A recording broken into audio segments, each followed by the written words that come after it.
लेना खिड़की से गिरती बारिश की धारियों के बीच बैठी है, बेचैन, किताबों और चित्रों से घिरी हुई।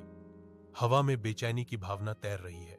उसके बिस्तर के नीचे उसे सुनहरे बालों वाला एक पुराना पेंट ब्रश मिलता है, जो खोए हुए खजाने की तरह प्रकाश को पकड़ रहा है। वह ब्रश उठाती है और अपनी कलाई के एक झटके से वह एक लाल गेंद बनाती है, जो कागज से उछलती है, सुनहरी धूल बिखेरती है। लेना जादुई ब्रश को घूरती है, जिसके कभी जीवंत रंग अब एक सुस्त, बेजान ग्रे हैं।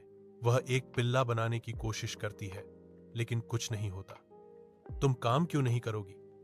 लीना फुसफुसाती है। उसकी आवाज निराशा से भरी हुई है।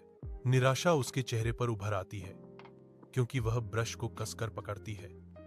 मुझे इसे साझा करना चाहिए था।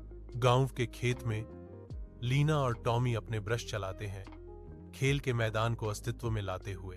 ब्रश चमकता है, प्रकाश फैलाता है, क्योंकि स्लाइड, झूला और ट्रैम्पोलिन साकार होते हैं, जिससे गांव का ध्यान आकर्षित होता है। बच्चों की हंसी हवा में गूंजती है, क्योंकि वे खेलते हैं और लीना के दिल में खुशी खिलती है।